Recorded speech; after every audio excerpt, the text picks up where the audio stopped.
Deixa eu começar fazendo uma pergunta a vocês.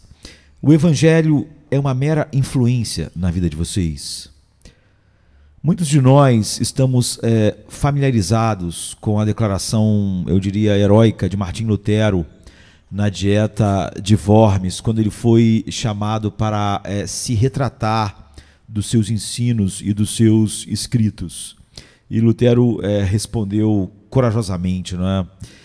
A menos que eu seja convencido pela Sagrada Escritura ou por uma razão evidente, não posso me retratar, pois a minha consciência é mantida cativa pela palavra de Deus e agir contra a consciência não é certo e nem é seguro.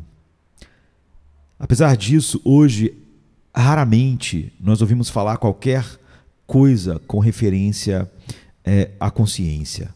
Ainda assim, ao longo da história da igreja, os melhores pensadores cristãos falavam sobre a consciência regularmente e continuamente. Tomás de Aquino disse que a consciência é a voz interior dada por Deus que nos acusa ou nos desculpa em termos daquilo que fazemos ou pensamos. Por exemplo, João Calvino, ele falou do sentido divino que Deus coloca em cada pessoa, e parte desse sentido divino é a consciência, não é? Segundo Calvino. E quando nós nos voltamos para a palavra de Deus, para as Escrituras, nós descobrimos que nossa consciência é um aspecto significativo da revelação de Deus para nós. Então, se nós perguntássemos de onde vem a consciência, quando nós falamos sobre a revelação de Deus, nós fazemos uma distinção entre revelação geral e revelação especial de Deus. A revelação especial se refere às informações que nos são dadas nas Escrituras, na palavra de Deus. E é óbvio, nem todo mundo no mundo possui essas informações, e muitos homens jamais tiveram acesso a essas informações na história. Então, aqueles que ouviram isso tiveram o benefício de ouvir informações específicas sobre Deus e o seu plano de redenção, não é? Seu propósito de redenção. Agora, a revelação geral de Deus se refere à revelação que Deus dá a todos os seres humanos na Terra, em todos os tempos. É geral no sentido de que não está limitada a nenhum grupo específico de pessoas. Então, global e se estende a todos os seres humanos. O público dela, então, é geral, e as informações fornecidas também são gerais. Não tem o mesmo nível de detalhe que a Sagrada Escritura tem, não é? E não leva a um conhecimento específico. No entanto, para a gente entender a consciência, devemos ir além do que dividir em revelação especial e revelação geral. Dentro do que é chamado revelação geral, nós devemos distinguir entre a revelação geral mediata e a revelação geral imediata. Então, a revelação geral mediata se refere à revelação que Deus dá por meio de algo externo, por meio externo. Em outras palavras, a revelação é dada por meio de um mediador, por isso mediata. A criação, por exemplo, na qual Deus revela seus atributos invisíveis, como Romanos 1:20 diz, que Deus revela os seus atributos invisíveis através da criação. Ou o Salmo 19, que diz: os céus manifestam a glória de Deus.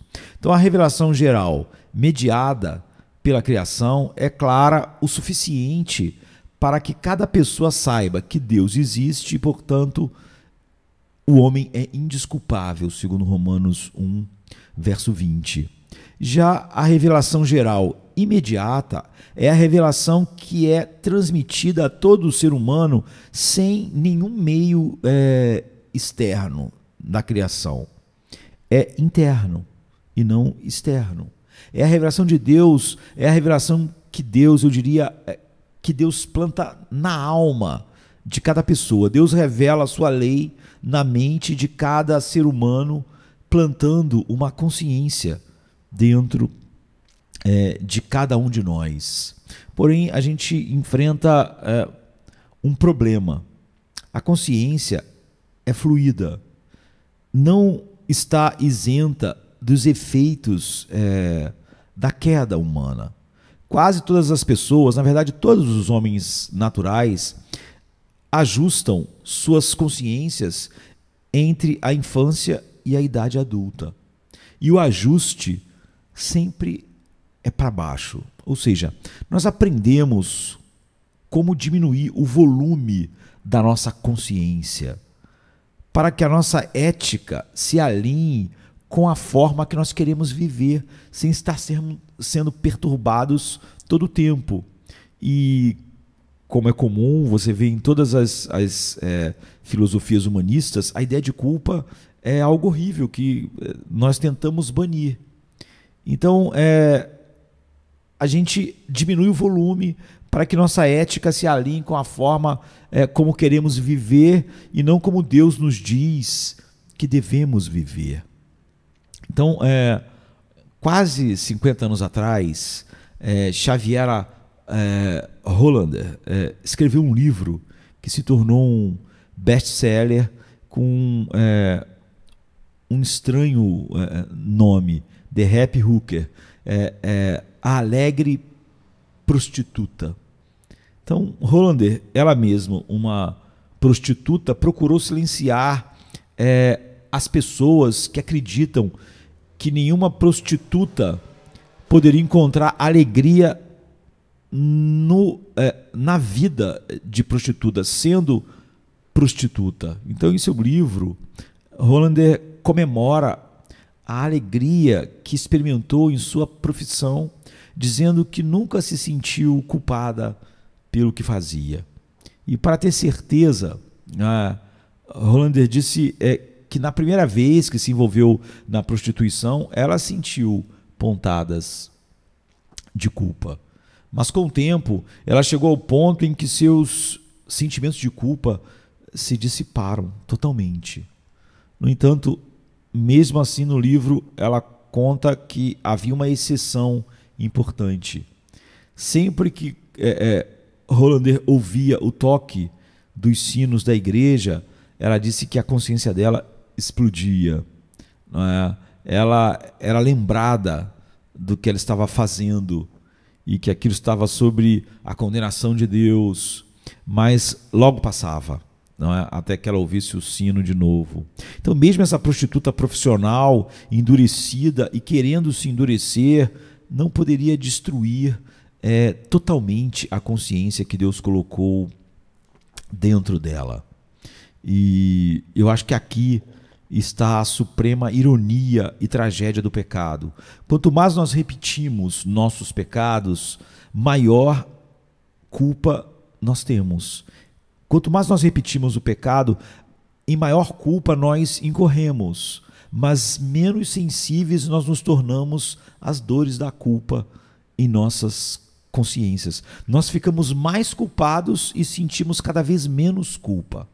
Paulo diz que as pessoas, então, acumulam ira para si mesmo no dia da ira, em Romanos 2,5. Isso é o quê? Essa culpa que ele está acumulando é uma culpa objetiva, uma culpa real. Eles são culpados porque infringiram a lei de Deus. Mas algumas pessoas destruíram tanto suas consciências que acreditam que realmente não importa o que façam, contanto que seja consensual e não possam ver nenhum mal sendo feito a outra pessoa. Sua culpa subjetiva, que é o seu sentimento de culpa, ou sensação de culpa que acompanha a transgressão vai diminuindo. E enquanto a culpa objetiva aumenta, a culpa subjetiva, que é o sentimento da culpa, vai diminuindo. E nós encontramos novas maneiras de aceitar o comportamento pecaminoso, tanto como indivíduos como cultura. Isso é um perigo para todos nós. Em 2019, matamos quase 60 milhões de bebês, dilacerando eles membro por membro no ventre de suas mães. E as pessoas usam as redes sociais para se gabar dessa realidade de que nós matamos 60 milhões de bebês, dizendo o quão orgulhosas estão por terem mantido a liberdade de uma mulher de abortar seu filho.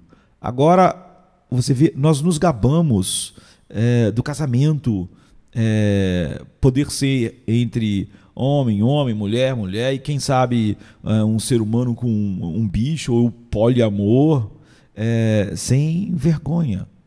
Não resta muita consciência coletiva em nossa cultura. E a pior parte da acusação de Paulo em Romanos 1 não é simplesmente que praticamos coisas que merecem a morte, apesar de conhecer o julgamento justo de Deus.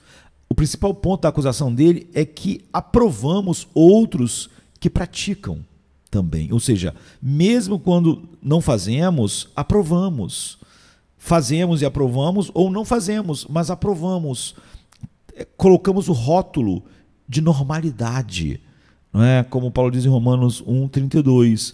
Quando as pessoas destroem suas próprias consciências, elas fazem de tudo que estiver ao seu alcance para destruir a consciência de todos os seus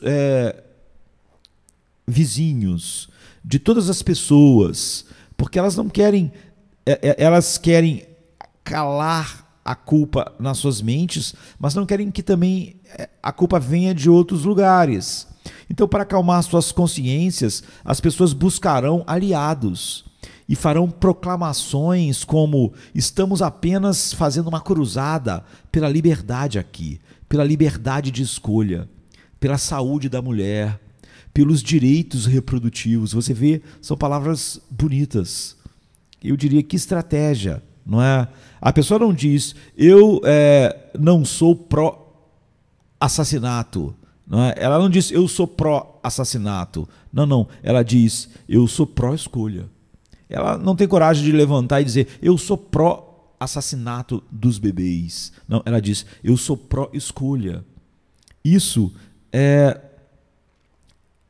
que um assassino diria, né? Eu sou pró-escolha, eu escolho matar meus inimigos. E isso não muda o fato, mas nós gostamos de usar palavras assim para ir matando ou diminuindo as nossas consciências.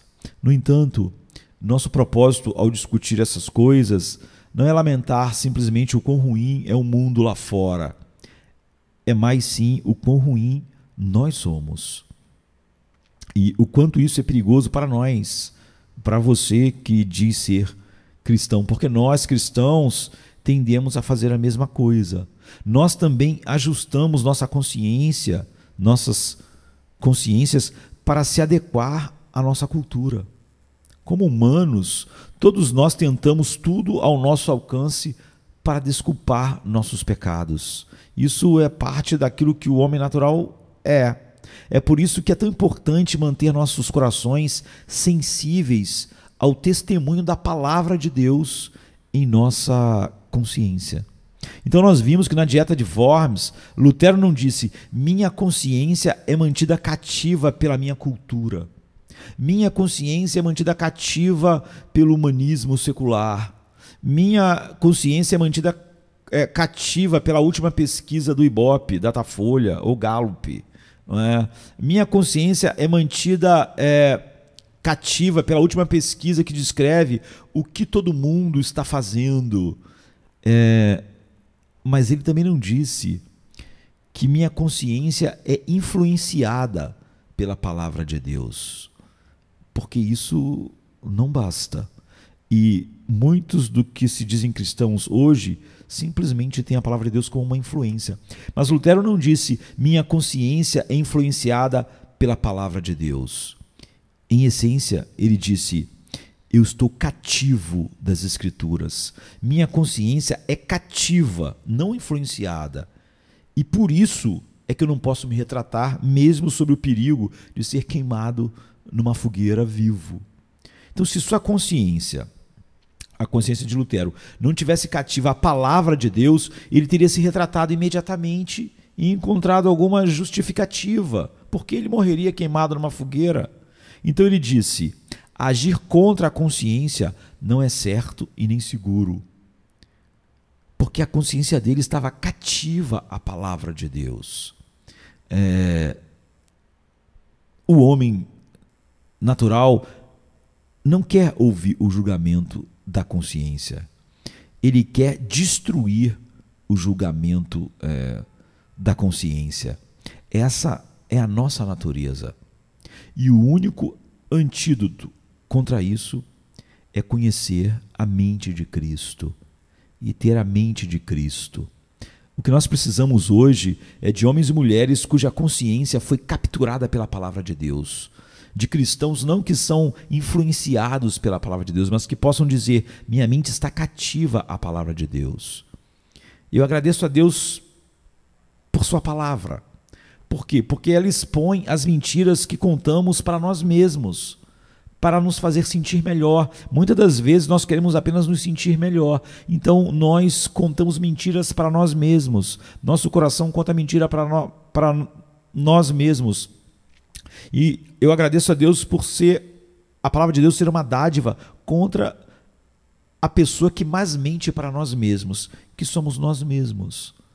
Nós não seremos julgados no último dia sobre se nós nos sentimos culpados. Nós seremos julgados porque somos culpados. Se sentimos ou não, não fará diferença, porque a culpa é real.